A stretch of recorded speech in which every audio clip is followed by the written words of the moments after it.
येसू काहीही झालं तरी स्वराज्यात काठोकाठ भरून वाहणारं सुख तसंच राहिलं पाहिजे, ओसंडून वाहणारा आनंद टिकला पाहिजे. आणि हे तसंच राखायचं असेल तर माणसं हवी. तुम्ही कारभाऱ्यांबद्दल बोलताय का?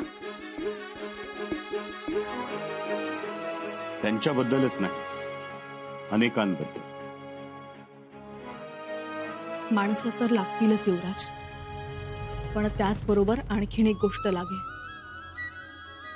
मंचकारोहण. मंचकारोहण? आम्ही तर म्हणतो मंचकारोहणापेक्षा राज्याभिषेकच करूया. राज्याभिषेक एवढ्यात? हो. येसू, अहो, राज्याभिषेक म्हणजे राजाचं भूमीशी लग्न, सार्वभौम सत्ताधीशाची दशदिशात फिरलेली द्वाही. फार मोठा सोहळा आहे तो. केवढी तयारी करावी लागेल. सप्त नद्यांचं पाणी आणण्यासाठी स्वार घोडे घेऊन बाहेर पडतील. सप्त सिंधूचं जल आणावं लागेल. लक्ष भोजनं आली घालायची. यज्ञ याग होम हवन करावं लागेल. शिवाय सोन्याची मोर्चेल, छत्र, चौऱ्या, सुवर्णदंड, सोन्याच्या पालख्या, हत्ती, घोडे, गाई, वासर, शिवाय सुवर्ण तुला आली. सुवर्ण तुला सुद्धा करायची. येसू, आमच्या नावानं नाणी पाडावी लागतील, मोहरा तयार कराव्या लागतील, राजमुद्रा करावी लागेल, तिचा मजकूर ठरवावा लागेल, लग्न करावं लागेल.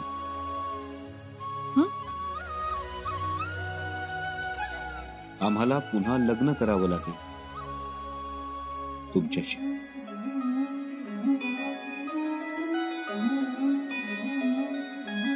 राहाल पुन्हा बोल्यावर उभ्या?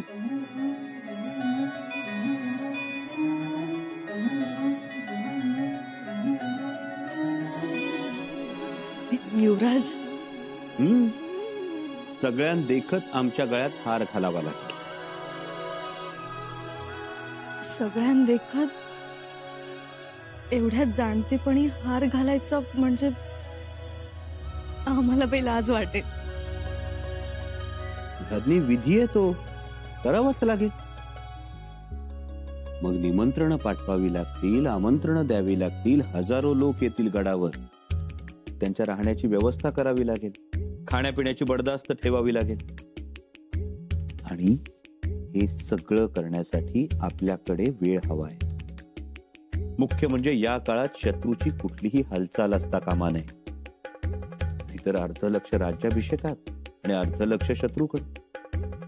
रयतेला सुद्धा पुरेपूर आनंद उपभोगता येणार नाही. मग एवढा मोठा सोहळा करून उपयोग काय? आणि म्हणूनच आम्हाला वाटतं येसू, हा राज्याभिषेकाचा सोहळा तुर्तास लांबणीवर टाकावा. मंचकारोहण कसं एका दिवसात ठरवलं, एका दिवसात उरकलं, एवढं सोपं. आणि दुसरी गोष्ट, आम्ही स्वतःला छत्रपती म्हणून घेण्या एवढे पात्र आहोत याचा पडताळा आम्हाला स्वतःला आणि इतरांनाही द्यावा लागेल. आबासाहेबांच्या स्पर्शानं पवित्र झालेल्या सिंहासनावर सिंहासनाधीश्वर म्हणून बसण्याची योग्यता आमच्यात आहे का हे तपासून बघावं लागेल. आणि त्याला वेळ आहे अजून. त्यामुळं आधी स्वतःला सिद्ध करू आणि मग सोहळे करू. म्हणून तुर्तास मंचकारोहणच. बर, जशी तुमची इच्छा.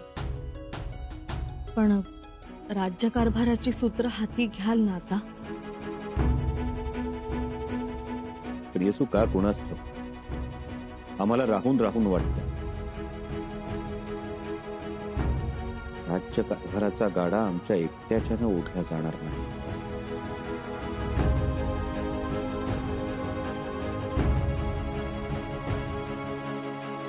मातोश्री, मातोश्री, मातोश्री, खुश खबर. खुश खबर? नजर कैद उठवली नाही. मग? अहो, दादासाहेबांचं मंचकारोहण होणार आहे.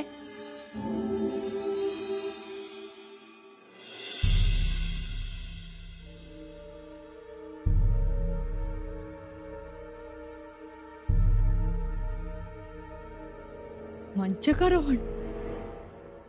हो, मंचकारोहण आमचं झालं होतं तसंच ना?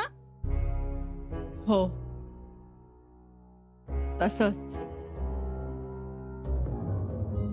तुम्हाला वाईट तर वाटत नाहीये ना? वाईट? उलट आम्ही खूप खुश आहोत.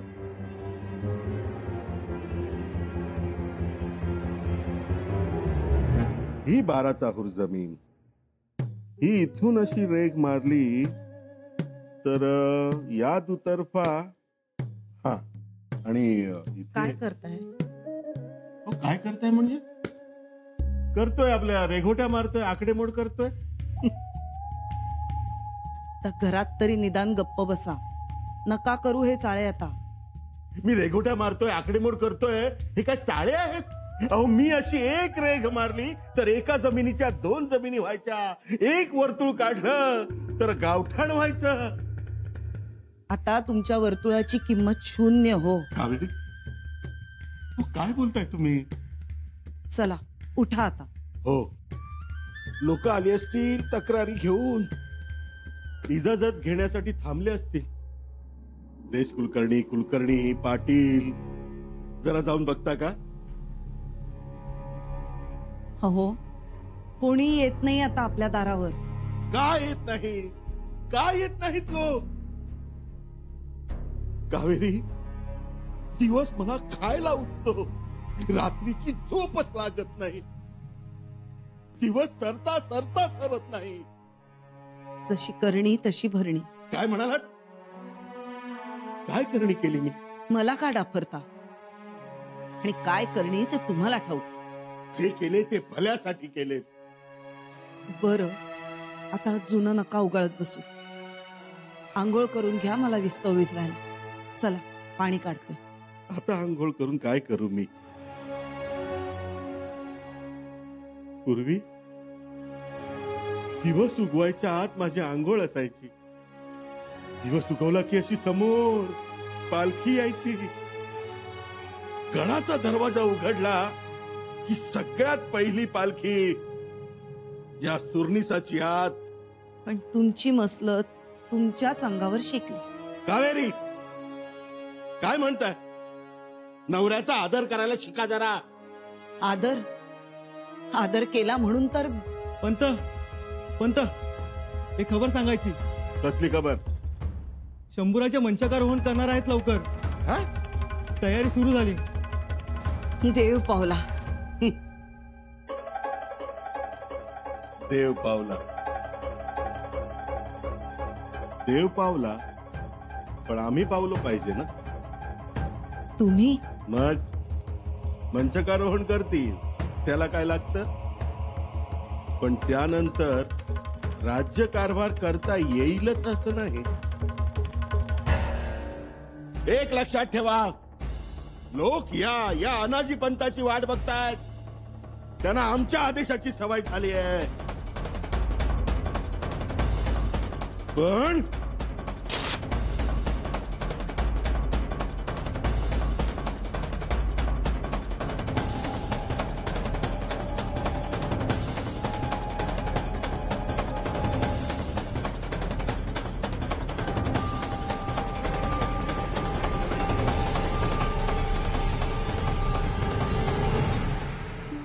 गडावर याचा 4था हेलपटा. वय वय इथं कोणच भेटेना. जेव्हा बघावं तेव्हा सदर खालीच. अहो इथं कोण भेटेना आणि तो सुभेदार दाद देना. काय अडचण आहे तुमची? अहो अडचण म्हणजे औंधा पाऊस झाला नाही. दोन्हीच्या दोन्ही पिकं वाळून गेलीत. दाताच्या कण्या करून खायची वेळ आली आहे. असं तुम्हाला काय पाहिजे? आमच्याकडनं शेतसारा म्हणून घेतलेलं धान्य गावागावात पेवात अंबरकुठीत साठवून ठेवलेलं असतं. ती महाराजांची पद्धत आहे. होय, आमचं म्हणणं एवढंच, आमची पोरं बाळ उपाशी आहे. ती टोपलीत भाकरीचा तुकडा नाही. आम्हासनी पेवातलं धान्य मिळावं. होय, म्हणजे येळ प्रसंगी तशी द्यायची पद्धतच आहे. पाऊस काळ झाला, पिकं वाढत आली की घेतलेलं धान्य पुन्हा माघारी करायचं. याचं दाम? अहो दाम कसला, या हाताने घ्यायचं त्या हाताने द्यायचं. अहो मग व्यापाऱ्यांकडून घ्यायचं झालं तर दाम दुप्पट तिप्पट घेतात. पण महाराजांनी तेवढी सोय करून ठेवली गोरगरिबांसाठी. असं पण त्यासाठी अनाजी पंतांच्या आदेशाचा कागद पाहिजे. त्याची गरज नाही.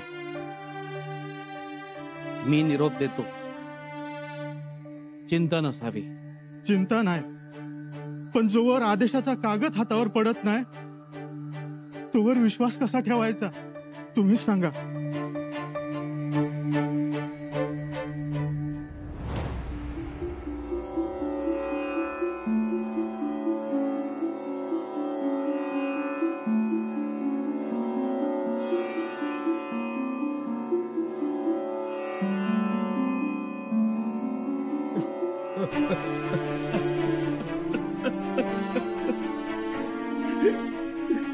दगडाच्या थैल्या आपल्या पाठीवर बांधून घ्यायच्या.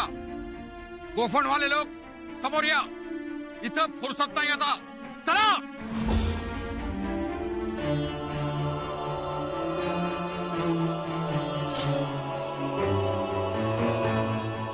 काय होतो आणि काय झालो. स्वराज्याचे पेशवे आम्ही. आयुष्यभर तलवारी सोबत उन्हा वाऱ्यात तळपत राहिलो. जिथं तलवार गाजवायची तिथं तलवार गाजवली. जिथे बुद्धी लढवून शत्रूला नामशेष करायचं तिथं बुद्धीनं शत्रूला नामशेष केलं आम्ही. महाराजांच्या रिकीला रिकी लावून घोडा फेकला. प्रतापगडचं युद्ध, अफजल खानाच्या फौजेची धुळधाण उडवण्यात आम्ही आघाडीवर होतो. धरणगावची इंग्रजाची वकार लुटून इंग्रजास पायाच्या टाचे खाली ठेवला.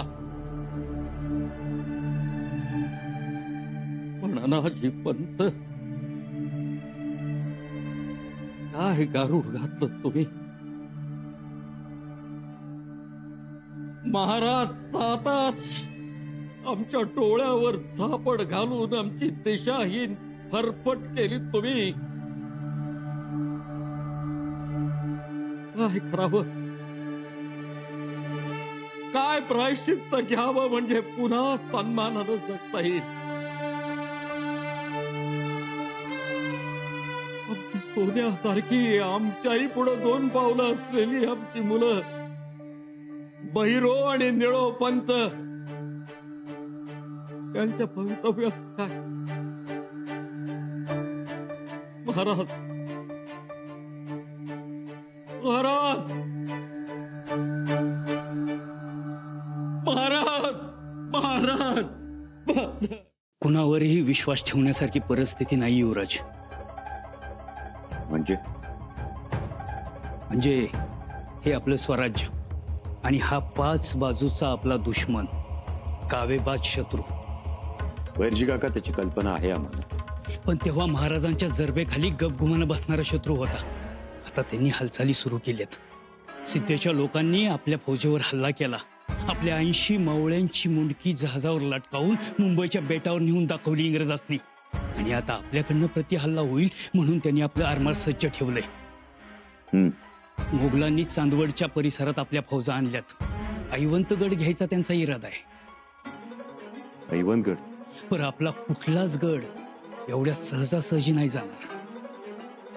कर्नाटक, गोळकुंड्यात ही स्वराज्य विरोधी हालचाली चालल्यात आणि पोर्तुगीजांचं आपल्या इथल्या घडामोडीवर बारीक लक्ष आहे. आणि त्याचबरोबर रणमस्त खान, राजा अनुप सिंग आणि बहादूर खान आपल्या स्वराज्याच्या दिशेने गिरट्या घालतायत. म्हणजे परिस्थिती हाताबाहेर जाण्या अगोदर परिस्थितीला हात दाखवायची वेळ आली आहे. हो युवराज, आणि असं झालं तर सोन्याहून पिवळं होईल. आता महाराजांच्या धोरणाप्रमाणे चालावं. म्हणजे महाराज एकाच वेळी साऱ्यांची मुंडकी खाली दाबायची. म्हणजे एका आघाडीवर हंबीराव मोहिते, दुसऱ्या आघाडीवर मोरोपंत पेशवे आणि अनाजीपंत सुरनीस, तिसरी आघाडी बांदल, जेदे आणि शिळीमकरांची, चौथी आघाडी पासलकर, कोंडे, काटे, भोसले, गायकवाड आणि निंबाळकरांची 5वी आघाडी दर्या सारंग, मायनाक भंडारी, लाय पाटील, दोरोजी यांची आणि 6व्या आघाडीवर महाराज स्वतः असायचे. त्यांच्या बरोबर इंगळे, कोकाटे, पायगुडे, एक सरदार निवारिकामान असायचा. बहिर्जी काका, शत्रू आमच्याबद्दल काय विचार करतो? शत्रूला असं वाटतंय की आता महाराज गेलेत, आता स्वराज्यात कोण आहे? शंभूराजे आहेत, पण ते घरच्या वादात गुरफटलेत. त्यात या मंत्र्यांचा बेबनाव. युवराज, नाही म्हटलं तरी या गोष्टी बाहेर गेल्यामुळं शत्रूचं भय आपल्याबद्दल कमी झालंय. काय करायला पाहिजे? शत्रू कायम धाकात पाहिजे, शत्रूवर नेहमी दरारा पाहिजे. आणि काय? युवराज, आता या कटकारस्थानाच्या चिखलातून लवकर बाहेर या. एकदा का हे मंचकारोहण झालं की बाहेर पडा. बहिर्जी काका, मंचकारोहण झाल्याबरोबर आम्ही बाहेर पडूच, पण तरी प्रश्न उरतोच. आम्ही एकावेळी एक आघाडी सांभाळू शकू, बाकीच्या आघाड्यांचं काय? स्वराज्यातल्या प्रत्येकाचं भविष्य असं झकास खुशीचं असणार आहे. फक्त युवराजांनी सिंहासनावर बसण्याची देरी आहे. मंचकारोहण होईलच म्हणजे? ओ कविराज, होईलच म्हणजे असं मिळमिळीत मंचकारोहण नाही चालायचं. मंचकारोहण कसं झणझणीत झालं पाहिजे. झणझणीत तर असं झणझणीत का तिकडं दुश्मन बी ठासाकली पाहिजे, कळलं का? मामासाहेब, होय, परंतु अहो मंचकारोहण कसं थाटामाटात झालं पाहिजे. होय मामासाहेब, परंतु खर्चाला बंधन आहे. बंधन? जी, आधीच तिजोरीवर ताण पडलाय. सारा वसुली झाली नाही. 3-4 महिन्यामध्ये कोणतीही आवक नाही. काय म्हणताय कविराज? खरंय मामासाहेब. मुजरा युवराज. मामासाहेब, स्वराज्याच्या तिजोरीवर खर्चाचा ताण पडतो. कविराज म्हणतात त्याप्रमाणे सारा वसुली थांबली. त्यामुळे मंचकारोहण आपण साध्या पद्धतीने करणार आहोत. मंचकारोहण करायचं ते इतर राजसत्तांना समजण्यासाठी. आम्ही कारभाराची सूत्र हाती घेतली आहेत हे कळण्यासाठी. हे बघा युवराज, तिजोरीचं कारण काही पटत नाही. आणि त्यातून बी तसंच काही असेल तर 2 दिवसात रास उभी करतो सोन्याच्या वाहनांची.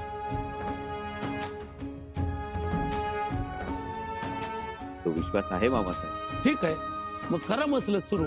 जरा थांबा, काही महत्वाच्या आसामी येणार.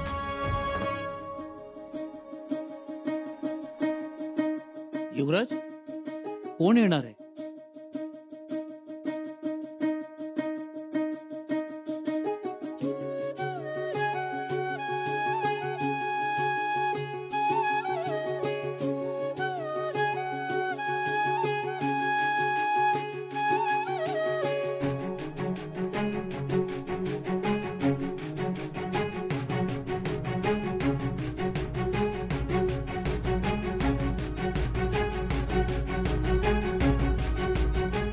युवराज, हे सगळं नाही सहन होतंय आम्हाला. हो युवराज. घरात बसवत नाहीये.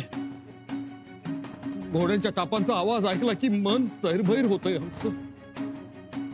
खरंच युवराज. ओफेचा आवाज ऐकला की काळीस उपाय एवढं होतंय. हत्तीचा चित्कार, दरवाजाचा करणारा आवाज, तुतार्या चौघडे यांचा आवाज ऐकला की मन भर्राट वाऱ्यासारखं गडावर येऊन बसतंय. खरंच युवराज. अहो घरात राहिलो तर वेळ लागेल आम्हाला. युवराज, एक विनवणी आहे आमची. एक तर जबाबदारी तरी द्या,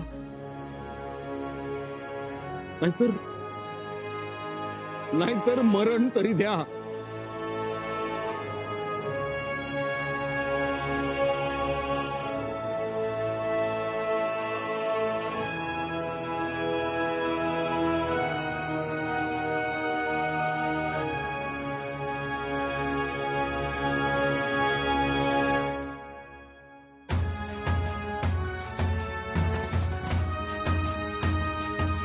एक संधी नक्कीच देऊ.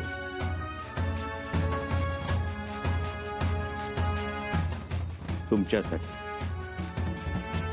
आणि त्याहूनही जास्त स्वराज्यासाठी.